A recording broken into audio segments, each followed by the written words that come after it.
maulang umaga. Di ba? Maulang umaga. Ang sabi ng iba, yung ulan daw ay blessing. So, bumabagsak lahat ng mga pagpapala. Pero sa mga nababalitaan ko ngayon sa news, ang dami namang nasira ng mga pananim, ang daming nasirang bahay, ang daming nasirang lugar, at madaming nasa state of calamity. Kaya sabi ko, ito nga ba talaga ay umuulan ng pagpapala? O katulad ng sinasabi ng iba na lumuluha na ang langit? Di ba? Lumuluha ang langit dahil sabi ng Panginoon, malapit na akong dumating, pero nato pa rin yung mga tao, hindi pa rin nagbabalik loob sa akin. Kaya ngayon lumuluha ako, at dahil sa luha ko, nagigiba na lahat ng mga ari-arian. Well, we really do not know what this rain really tells us. Pero ang katotohanan, sa huling araw ay kakaiba ang mga mangyayari. Malalakas na lindol, kakaibang mga klima, pati sa pag-ulan, hindi mo na nagkakaroon tayo ng super bagyo. Di ba? We really do not know. Ngayong umagang ito, it's a very interesting topic. Kasi ang ating topic ngayon ay tungkol kay Jeremiah. Jeremiah, ang sabi sa Bible scholars, is the weeping prophet. Di ba? Ang prophet na umiiyak kapag ka nagme-message, the weeping prophet. Kaya ang ating title ng topic ngayon is Let Your Heart Be Broken. Jeremiah chapter 8 hanggang chapter 9. Madaming things na matutunan tayo kay Jeremiah, pero bakit ba siya tinawag na weeping prophet? At ano relasyon niya sa mga nangyayari ngayon? Di ba? Very interesting. So, as we start, let's pause for a moment and let's ask God to lead us. Okay, let's pray. Panginoon, marami pong salamat sa oras ito. Thank you for gathering us together. Thank you, dear God, for helping us na manarito ngayon para sumamba sa iyo despite sa malalakas na ulan, despite sa mga baha na aming naranasan. We are here to show that we really love you. We really want to serve you despite of all of these things. And dear God, ngayong umagang ito, as we hear your message, dalangin namin na ikaw po ang mangusap sa bawat isa, at buksan po ang aming puso't isipan that we may know you and understand you more. Thank you, O God. In Jesus' name, amen. The weeping prophet, let your heart be broken. Ngayon ay Mission Sunday, pero ang themes for the month is compassion, kaya may relasyon pa rin yung natin. Ngayon, isa sa mga tanong natin, saan ba dapat tinatapat ito? Dito ba? O ano? Bakit ayaw?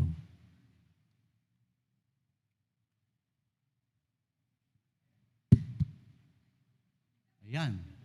Hindi, baka ginalaw lang dun Okay. What makes you cry? Ano ba nagpapaiyak sa atin? Bakit sinabi na weeping prophet? Okay? Bakit sinabi na weeping prophet? Ano ang nagpapaiyak sa atin? Well, siguro madaming bagay ang nagpapaiyak sa atin. Isang bagay dyan ay, sandali nga, kinakailangan natin ng gumagana na ba? Okay. Broken heart. So, maaaring na umiyak ka kasi busted ka. Or talagang broken ang heart ko ngayon. May pag-ibig ako, kaya lang, ang gusto ko, hindi naman ako ang gusto. Diba? So, it makes you cry. Diba? Other things is unfulfilled dreams. Meron kang pangarap, pero hindi mo maabot-abot, hindi nangyayari. Kahit anong gawin mo, nandun ka pa lang din. Hanggang dito lang ba ako talaga? So, naiiyak ka sa sarili mo. Other things is loss of loved ones. Kapag nawalan ka ng mahal sa buhay, well, last Sunday, meron tayong memorial service kay Kuya Bermar, diba? The other week is namatay si Pastor Samuel. Loss of loved ones, and really cannot control ourselves but to cry dahil nawala ang isang mahal sa buhay. Other things are concern for others. Kumbaga, meron kang concern sa anak mo, concern sa kaibigan mo, na kahit ano ang sabihin mo sa kanya, ayaw sundin, alam mong mapapahamak. So, wala ka nang magawa. Nasabi mo ng lahat. Pero ganun pa rin.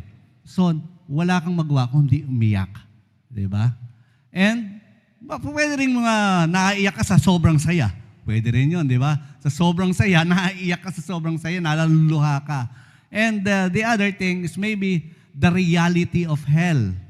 Dahil alam mo yung hell, alam mo yung mga kaibigan natin na hindi pa tumatanggap sa Panginoon, papuntang impyerno, at sinasabihan mo na sila, pero ayaw pa nilang manumbalik sa Panginoon, it makes you cry. Di ba? Ano naman ang ginagawa natin kapag nandun tayo sa sitwasyon na umiiyak? Di ba? What actions do we do kapag tayo ay naiyak? Well, ang iba, sinasabi niya, nagkakaroon lang ng self-pity. Di ba? So, nagmumukmuk at ako na yata ang pinakawalang kwentang tao. Bakit hindi ganito nangyayari sa akin? So, nagmumukmuk ka lang sa isang tabi. At siguro, hindi ko alam kung anong gusto niyong gawin. Pero dito nag-i-start yung depression. Sa States, madaming nagpapakamatay dahil sa sobrang lungkot, nag-iisa, nade-depress, then nagpapakamatay. At madami tayong kaso ngayon yan. At dito sa Pilipinas, unti-unti ring dumadami ang kaso. Kasi mali ang treatment nila sa problema. Nagkakaroon sila ng self-pity. Hindi tama yon, diba? The other is, tulugan ko na lang. Diba? Pagka naiyak ako, namumblema ako, matulog na lang ako. Pag gigising ko sa umaga, siguro bagong araw na to, wala na yan. Baka mawala na yung damdamin kong yan. Pero merong mga tao, kapag talagang malaki problema at umiiyak, ang ginagawa, kumain. Di ba? Siguro madami dito yan. Kaya madaming may problema, tumataba. Dahil, ikain ko na lang yan. Ang dami-dami problema, wala naman akong magagawa. Ikain ko na lang, at least mabubusog ako. Di ba? So, may mga taong ganyan. Ikain ko na lang yan. May mga tao na isolate yourself. So, ayokong kumausap ng iba. May problema ako. Mag-isa na lang ako. Ayokong i-isolate. Kahit ano gawin nila doon, nasa bahay na lang ako. Or, pupunta sa isang malayong lugar at mag-isa. Mag-isip-isip. So, ganun ang ibang treatment. The other treatment is, go to a friend. So, may problema ako, ibuhos mo sa kaibigan mo yung problema, at least meron kang nasasabihan, hindi ka sumasabog. Di ba? Kasi kapag tinago mo yung sa problema sa sarili mo, sasabog ka na lang nang hindi alam. So, mas maganda to. Mas magandang solusyon ito. Pero ang the best solution na sinasabi ng Bible, kapag may umiiyak ka, is you have to cry it to God. Iiyak mo to sa Panginoon. That's the best solution na sinasabi. Pero bakit ba sinasabi na yun ang best solution? Sandali lang ha. Inuorasan ko, baka ako mapatanggal dito at makalawit eh. Diba? So, bakit magandang solusyon yung cry to God? Iiyak mo sa Diyos. Ito si Jeremiah, ang ating topic, the weeping prophet. Madami siyang concern, pero ang concern niya, dinadala niya sa Diyos sa pamamagitan ng pag-iyak. Why? Well, because God, kapag iniyak natin sa Diyos, God has kept track of all our sorrows and remembers them. Okay, ito yung sinasabi ni Jeremiah sa Jeremiah 9:1 sa ating topic. Oh, that my head were waters and my eyes a fountain of tears, that I might weep day and night for those slain of the daughter of my will. So sa verse ito, pinapakita kung ano yung nangyayari sa buhay niya. Na sa kanyang concern, sa kanyang mga kasama sa Israelites, sabi niya, sana yung my head were waters and my eyes a fountain of tears. Talagang iyak lang siya, iyak. Iniiyak niya sa Panginoon. So bakit nga magandang iyak sa Panginoon? Because God remembers it. God makes something of it. Ayan po sa Psalm 56:8. Ang sinasabi sa Psalm 56:8, nababasa ba? Hindi, ano? You have kept count of my tossings, put my tears in your battle. Kapag umiiyak daw tayo, ano ginagawa ng Panginoon? Nilalagay niya yung tears natin into a battle. ano relevance ng battle nung bote? Parang kung napanood niyo yung message sa battle, di ba? Nakita na lang nila doon sa lulutang-lutang yung battle pagkatapos binasa niya, di ba? Pero ito, kakaiba. Yung tears natin ay iniipon ng Panginoon into a battle. Ano relevance nun? Kasi noon, yung mga Greeks, saka yung Romans, kapag kami namatay, nilalagay nila itong mga luha nila into small vials. Ang tawag nila diyan ay vials or called lacrimatories or urne, sa salitang urn. Di ba yung mga patay nilalagay sa urn? So parang urne na ano. And then, ino-offer nila dun sa tomb of the deceased na sinasabing, ito ang aking pagmamahal, ito yung mga luha ko para sa iyo. At sinasama niya sa tomb. So, ganun yung parang sinasalarawan na ang Diyos, kapag tayo ay lumuluha, nilalagay niya ito into a battle. Pero hindi lang nilalagay ito sa isang battle, He remembers them and acts on them. And actually, mababasa niyo yan sa Book of Revelation, yung tears natin, yung prayers natin, ay isang pabango sa ating Panginoon.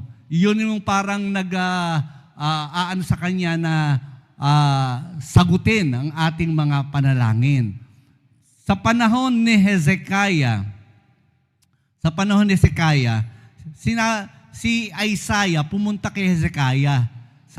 Sabi ni Isaiah kay Hezekiah, alam mo, hindi ka nagagaling, mamamatay ka na. Kaya, ang pinakamaganda mong gawin, isaayos mo na yung buhay mo at ang iyong pamilya. So, yun yung sinabi niya. Ang ginawa tapos umalis si Prophet Isaiah.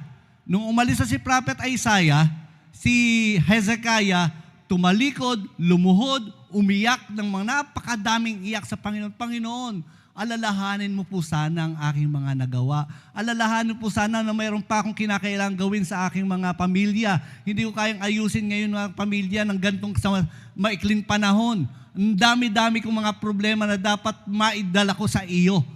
Okay? So, habang naglalakad si Isaiah palabas ng bahay ni Hezekiah, ano nangyari? Nagsalita ang Panginoon kay Isaiah, bumalik ka. Bumalik ka kay Hezekiah at ito ang iyong sabihin. Ano sinabi ni Isaiah kay Hezekiah? Sabi ng Panginoon, nakita ko ang iyong mga pagluha, narinig ko ang iyong mga iyak, kaya ngayon ay pahabain ko ang buhay mo for 15 years. Diba? Nag-aak ang Panginoon sa ating mga panalangin. Hindi lang putting it into a battle. Kung hindi, kapag iniiyak mo, sabi ng Panginoon kay Hezekiah, nakita ko mga luha mo. Kuminsan naawa ako sa sarili ko dahil kuminsan bihira akong lumuha sa prayer. Sabi ko, baka mas ma-effective talaga yung umiiyak ka. Pero nakita niyo ba may mga preacher na umiiyak, di ba?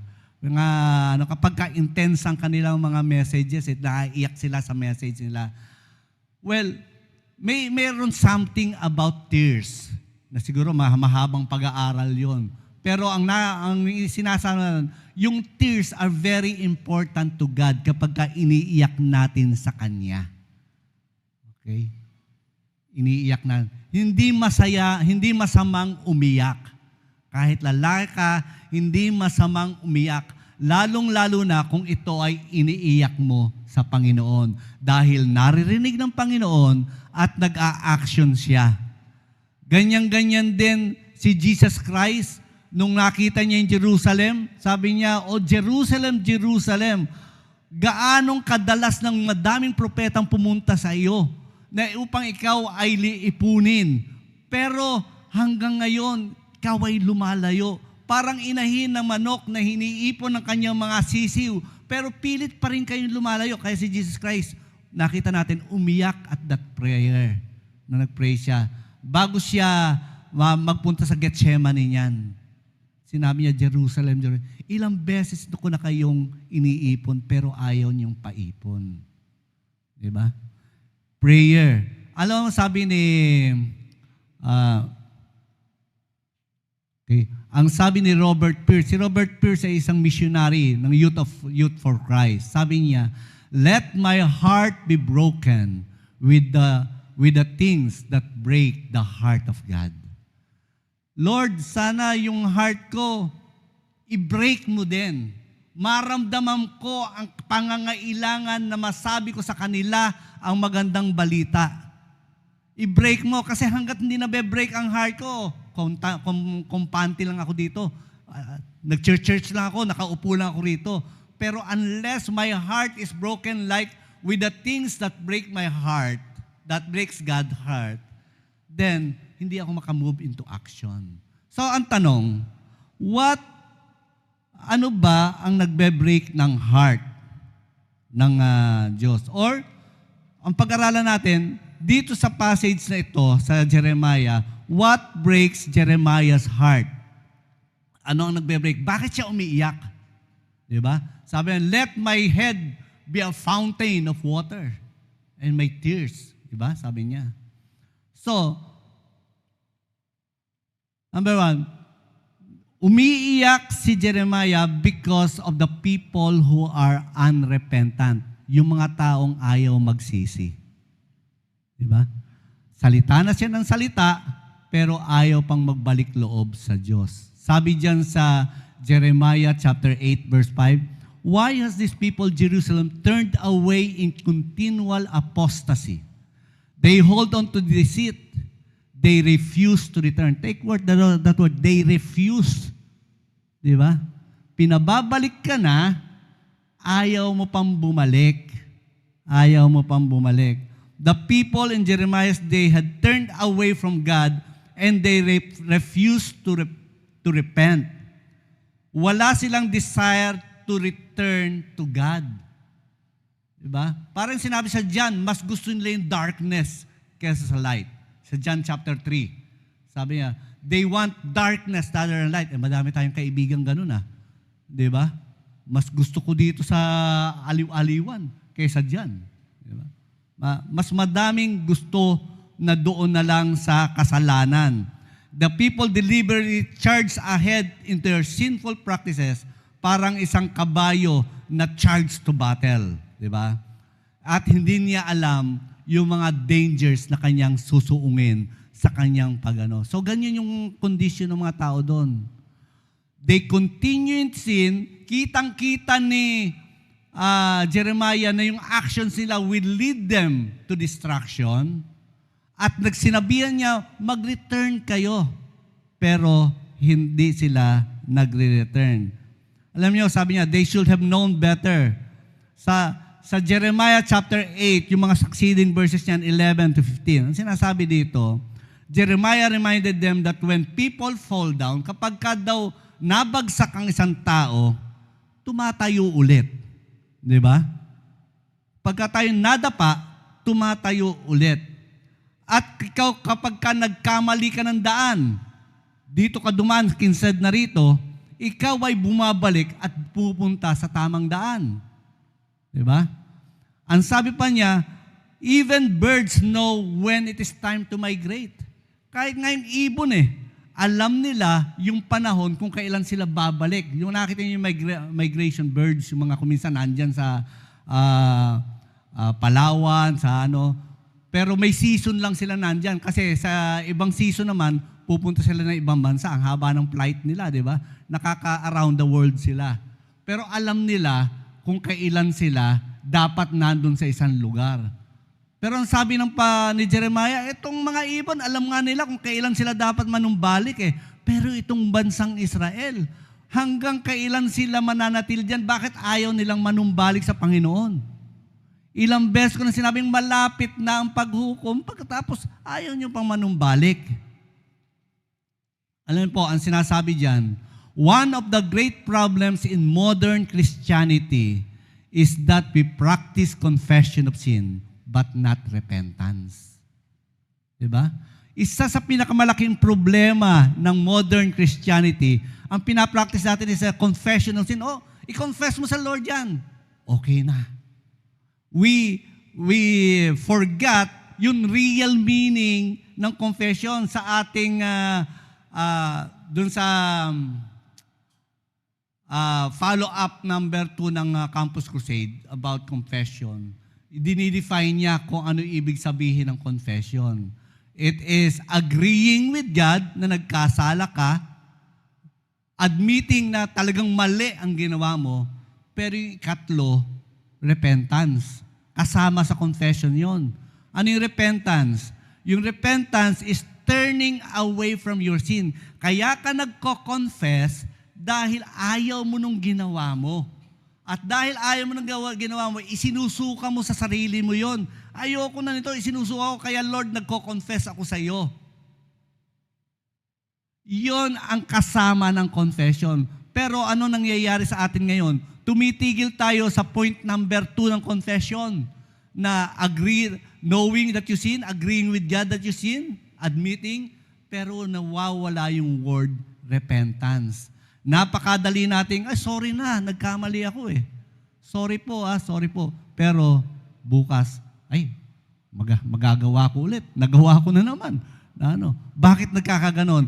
Kasi wala yung word repentance. Yung kaya mo ikino-confess, isinusuka mo na yun eh. Ayaw mo nun eh.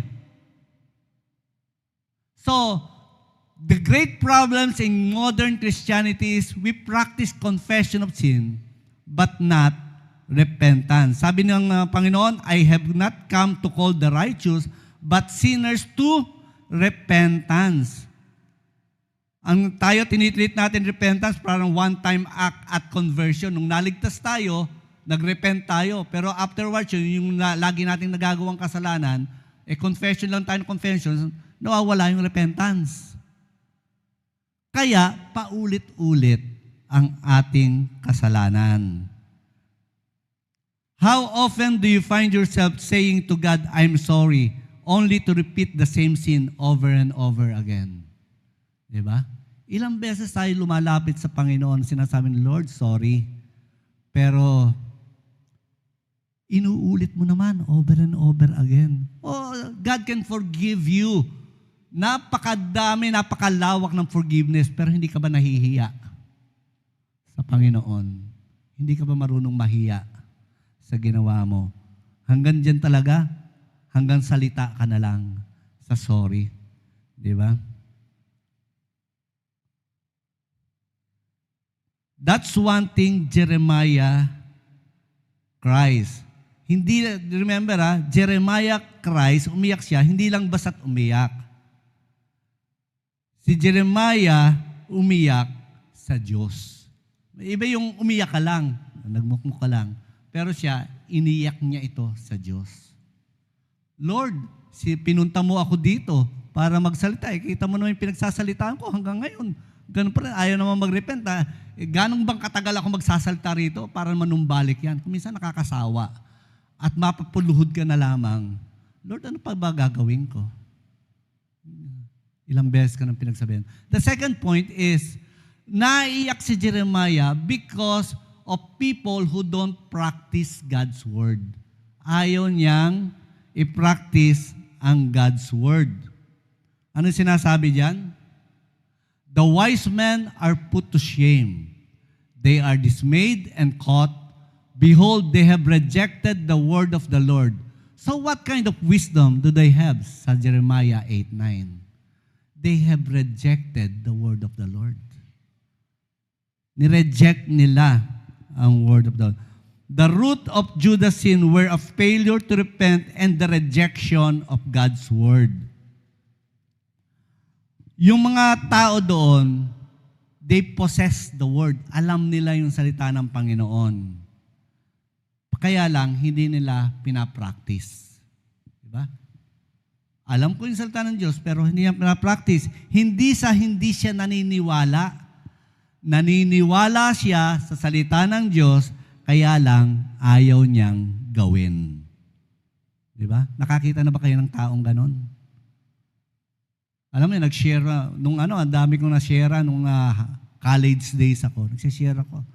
Ang problem, kung minsan, ang nasi-share ko, mas magaling sa akin. Mas madaming kabisadong verses sa akin. Ako, ang alam ko lang yung 4 laws nung naka-college ako. Siya, ito sinasabi ang ginaganton. Nung dumating kami sa prayer, gusto mo bang tanggapin ng Panginoon? Ay, saka na lang. Saka na lang. Madami pa akong gustong maintindihan eh. Ano po yung nakakalungkot? Kung talagang concern ka sa tao, mapapaiyak ka na lang eh. Bakit? Mas marami siyang alam sa Bible, pero wala siyang ginagawa tungkol sa kanyang nalalaman.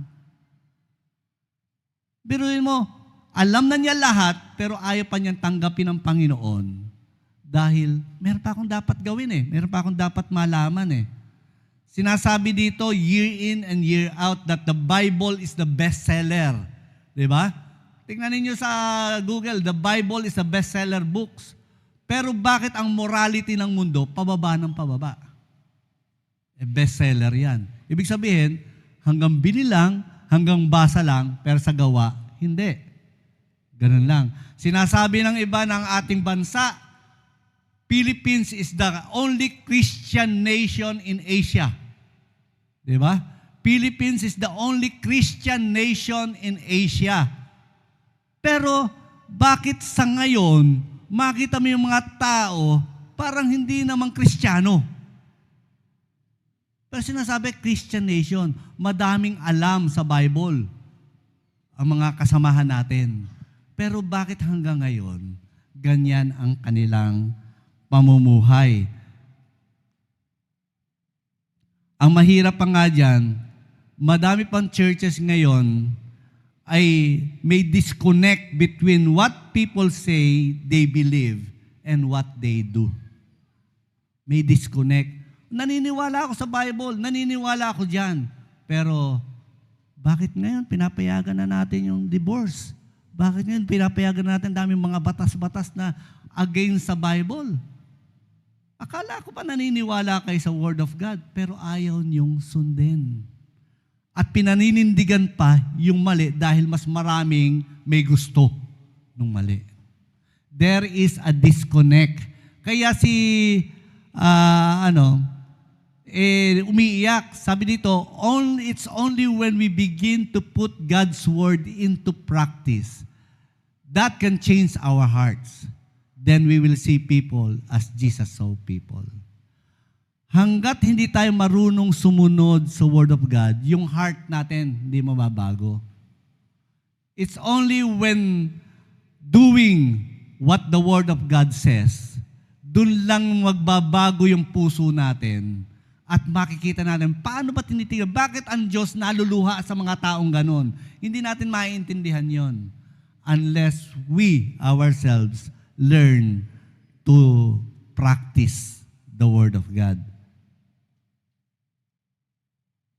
Alam mo, ang madaming mga tao, sabi ko nga, madaming alam eh, kaya lang hindi na-practice. Ang sabi nung isang ka-churchmate ko dati,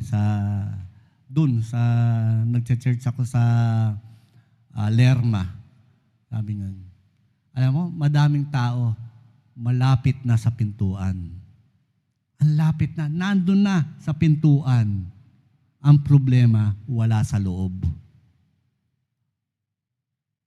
Malapit lang. Alam na niya lahat eh. Kaya lang wala siya sa loob kasi hindi pa niya tinatanggap, hindi niya pinapractice. Pag dumating ang Panginoon, nasa labas ka. Ang sasabihin lang sa iyo ng Panginoon, sorry, hindi ko kayo kilala. Sorry. At nakakaiyak kung iyon ay mahal mo sa buhay. Diba? Yung mahal mo sa buhay, sinisharean mo. Yung anak mo, sinisharean mo. Yung kaibigan mo, sinisharean mo. Oo, naniniwala ako dyan. Pero hanggang gano'n na lang, ayaw naman tanggapin. Maiiyak ka na lang. Ano pa ba sasabihin ko? Diba? Okay. Number 3, nakakaiyak din when you people don't realize that time is running out. O nga, paubos na yung oras eh. Ano sinasabi ni Jeremiah? Harvest has passed, summer has ended, but we have not been saved. Ang pag-aani natapos na, ang summer natapos na, pero hanggang ngayon hindi pa kayo ligtas. Alam po yung summer and harvest, magkaibang season yon. Yung harvest, ito yung panahon ng pag-aani. Yung sa summer, alam niyo yung summer, panahon ng pag-aani. At ang panahon ng pag-aani, may timing yan. Di ba? May timing yan. Ano ibig sabihin? Hindi mo pwedeng gapasin, hindi mo pwedeng kunin nang wala pang, hindi pa mature, hindi pa hinog. Bakit? Hindi mo makakain. Subukan niyo yung santol. Hindi pa hinog, green na green. I-harvest nyo na at ibenta mo. May bibili ba nun? Di ba? Wala naman. So, dapat anihin mo kapag kahinog na. Pero may timing din yon. Dapat anihin mo na kapag kahinog. Dahil kapag hindi mo inanay kapag kahinog, mabubulok. Di ba? Kapag lumagpas sa timing. At sabi ni Jeremiah, patapos na, time is running out. Patapos na. Manumbalik na kayo sa Panginoon. Time is running out. Time's up. The tragedy of our time is that the situation is desperate, but the saints are not. Alam mo, desperate na tayo sa oras, pero yung mga saints hindi pa. Nasa church lang, iupo-upo, hindi mo ayaw sabihan yung mga kaibigan. Desperate na yung times. Malapit na dumating ang Panginoon, di ba? Manood kayo sa YouTube, manood kayo sa kung ano, madami kayong makakita dyan. Uy, 2023, September 2023 daw yung magkasasigning ng covenant ang Israel. At 7 years up to 2030, nakalagay doon. Sa UN, magsasigning sila. O di ba yun ang hudyat na magra-rapture na? Time is running out kung September yun. Di ba? But the saints are not. Hindi nagmamadali. So maiiyak ka na lang kung talagang alam na alam mo. At maalam mo sayang na ang oras. Sayang desperate for Christians na ano. Ang sinasabi nga dito, remember, the gospel is only good news if it arrives on time. Diba? Aanhin mo pa ando mo kung patay na ang kabayo. Nag-rapture na, aanhin mo pa yung gospel. Wala ka na rito. Nandito sila na, namatay na. The gospel is good news if it arrives on time. The other thing is people who are self-distracting.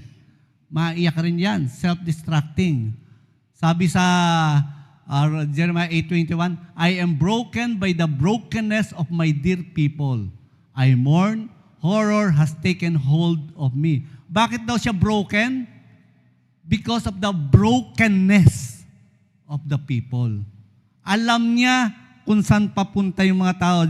Si Jeremiah was like a parent, parang magulang siya, watching a child na nandun sa maling direksyon ng buhay at mapupunta na sa kapahamakan.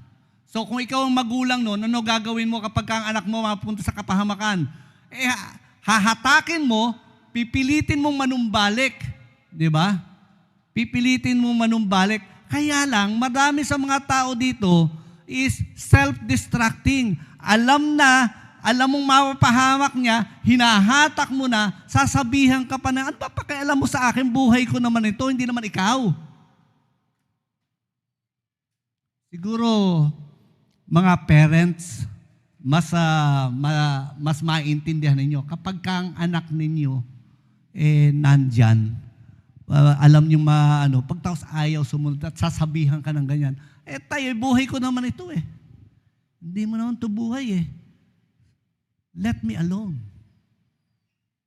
Parang si Mar, sabi niya, alam mo yung anak ko, nandun, ang galing-galing sa Sabi, sige, lilipat na rin kami dyan ng bahay.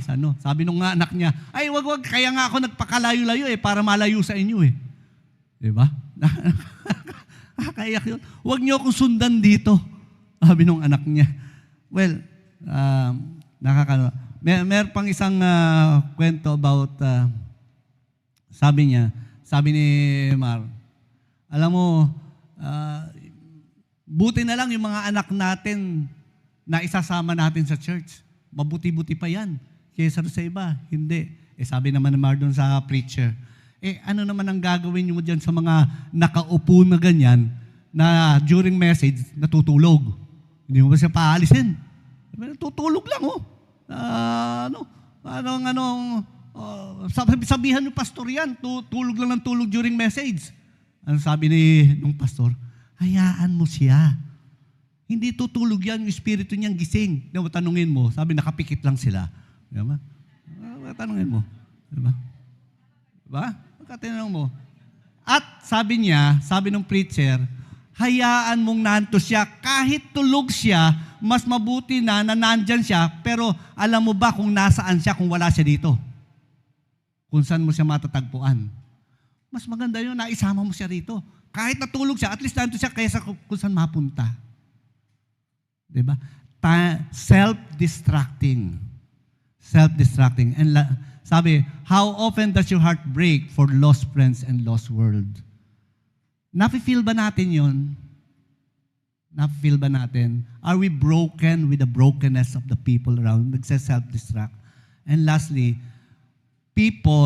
Jeremiah cries because of people who refuse the cure. Who refuse the cure. Sabi diyan sa Jeremiah 8:22, is there no balm in Gilead? Wala bang balm sa Gilead? Ano ba ibig sabihin nito? Yung balm kasi, yung Gilead kasi, it is known na lugar kung saan nakakakuha ng mga healing ointment. Kaya kapag may sakit ang isang tao, pupunta sila sa Gilead kasi madaming ointment na makukuha. So, known for ang sabi dito ni Jeremiah, Jeremiah was saying, there is a remedy that existed for the people's wound. Merong, a physician could heal their spiritual sickness, the prophet with God's word. But they refused to consult him. Diba? They refused to consult him. So, may treatment, may medication, pero ayaw pa konsulta. Meron ba kayong kilalang ganon? May sakit pero ayaw magpa-doktor. Di ba? May sakit pero ayaw pumunta. May mga married couples na magbe-break na pagtapos ayaw kumuha ng counselor para paano sila masesettle. May mga employee na matatanggal na sa trabaho pero ayaw pa rin magpakonsulta, ano yung gagawin ko? Medyo matigas ang ulo. Di ba? Do you know, people spiritually lost, pero they refuse to follow. Parang sinasabi nga, ibinigay mo na nga ang lahat na pwede mong gawin, pero wala siyang gustong sundin sa alinman. Kilala niyo ba ang mga taong, eto ang gamot para gumaling ka? Ayaw namang inumin ang gamot. Ano sinasabi? Mapait Mapait. Ayaw kong uminom ng gamot. Pero wala ka ng gamot. Alam mo, ito is last illustration. May kaopisina ko, ang pangalan niya si Danilo Luis. Si Danilo Luis noong 2010 ay na-diagnose ng leukemia na nasa last stage na. Last stage na siya. Pinasok siya sa ospital dito na nirefuse siya. Dahil may card naman siya, pumunta siya sa Chinese General Hospital. Nung pumunta siya sa Chinese General Hospital, tinignan siya, and then sabi niya sasabihin ko na sa iyo yung totoo, wala na pong pag-asa. Sasayangin niyo lang ang pera niyo kung sayang yung pera niyo kung magtutuloy lang kayo ng gamutan dito dahil alam ko, no cure na. No cure na siya. Sabi niya, so lumapit sa amin, pag-pray mo nga ako, no cure na daw yung aking sakit, mamatay na daw ako, leukemia, may taning na buhay ko. Kanya sabi niya sa akin. May isang nag-recommend, sabi ng recommend, dahil wala ka nang magagawa, subukan mo na lang ito. Ano yun? Kumuha ka ng ampalaya, na dahon ng ampalaya, ipoltis mo yan, yung katas noon, inumin mo isang kutsarita sa umaga, isang kutsarita sa gabi, ganyan. Napakapait, amoy ko lang, hindi ko maamoy. Gusto mo, mamatay ka? Subukan mo, ayaw ka nang tanggapin ng ospital Di ba? Alam mo, ginawa niyo yung religious sleep for 6 months. Nakaabot ng 1 year. Hindi siya namatay, gumaling siya. Gumaling siya. Sa ngayon, noong 2015, napunta siya ng Vietnam dahil mayroon trabaho kami sa Vietnam. At ilang taon siya doon hanggang 2020. Sa Vietnam siya. Balik siya rito sa Manila dahil magre-retire na. He was awarded as the best employee doon sa Vietnam. Alam mo kung minsan may mga tao ayaw magpagamot, ayaw inumin ng gamot dahil mapait, they refuse. Nakakaiyak kapag sinabi ng anak mo, ayokong inumin yan. Diba? Pero alam mo na yon ang gamot. Remember, the cure is only effective if one takes it. Kahit anong ganda ng cure, baliwala yun. And we have the cure for the sin of the people. That is only effective if kung sinabi mo na walang magawa, ano pa gagawin mo? You have to cry it to God. You have to cry it to God. Alam niyo po, God uses people with broken hearts. Will you let your heart be broken by the things that break our heart? Ano ba magbe-break? Alam niyo, kahit alam niyo naman ito, hindi rin mabe-break ang heart ninyo eh. Bakit? Ano pakialam ko kung mamatay siya? Sino ba siya? Hindi, ako naman, ligtas na ako. So, most Christians, ganun na yung pananaw sa buhay. Ligtas na ako eh. So, wala na akong pakialam dun sa iba kahit ano mangyari sa kanya. Kaya kahit hindi na ako mag-share. Alam niyo po, the only thing that could move our heart to be broken, the only thing that can change our heart to cry to God is when the love of God nag-overflow sa atin. Ano sabi 2 Corinthians 5:14? For the love of God compels us. Yung pag-ibig ng Diyos, kung wala ka niyan, kahit mamatay siya, kahit anong kaibigan ko, ano ba pakialam ko? Hindi niyo mararamdaman yung nararamdaman ni Jeremiah. Si Jeremiah is a weeping prophet because he has the love of God in his life, and that love of God propels him to be concerned dun sa mga mahal niya sa buhay. Time is running out. There is a cure, but people don't want to be healed. Will your heart be broken? And will the love of God be in you? Ko-close natin ang ating message na ito dahil kakanta ang missions team. Di ba? The love of God. Dapat yung pag-ibig ng Diyos ay sumaatin. That is the only thing that can break our heart. So, inaanyayahan ko dito ang ating dahil nasabihan na ako kanina 10 minutes, hindi ko alam kung naka 10 minutes na ako.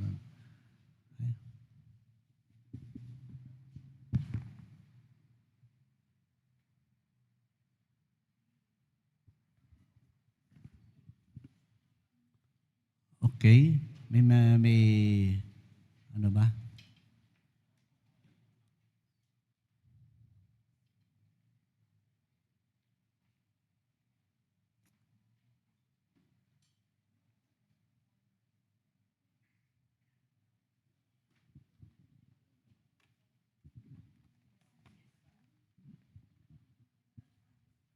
So, the missions team, dahil Mission Sunday ngayon, will sing a song, and it is related to the love of God na sinasabi natin na ito lang pag-ibig na ito, ang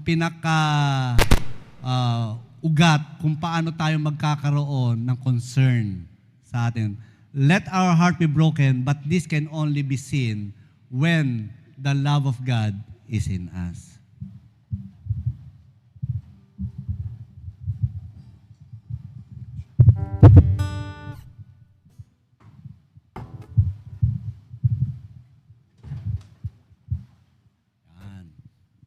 Okay.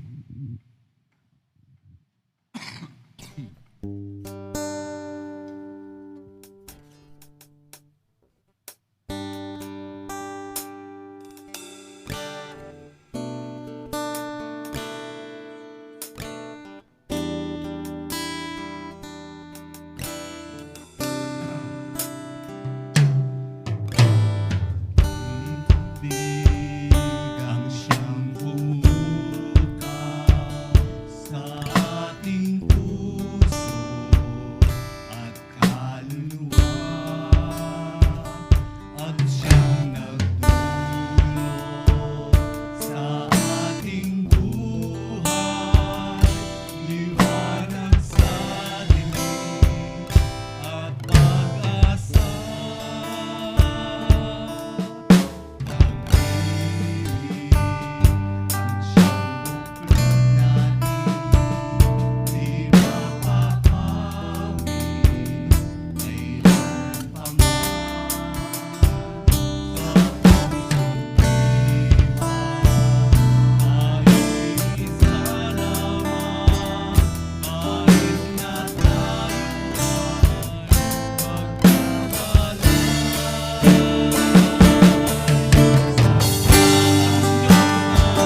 Thank you. Let's just close in a prayer sa ating, and hopefully our hearts will be stirred by the love of God. Okay, let's pray. Dear God, thank you. Thank you for helping us to understand bakit, Lord, umiiyak si Jeremiah and why your heart is also broken. Give us this kind of heart, O God, that we may be able na tumayo sa aming upuan at patuloy na magsalita sa aming mga kamahal sa buhay tungkol sa iyo. We know that time is running out, but there is a solution. There is a medicine na kinakailangang inumin at ikaw po yun. Help us that we can speak to you, those people around us about you, and give us the courage. Give us your Holy Spirit to give us boldness. To you we put our trust. In Jesus' name, amen.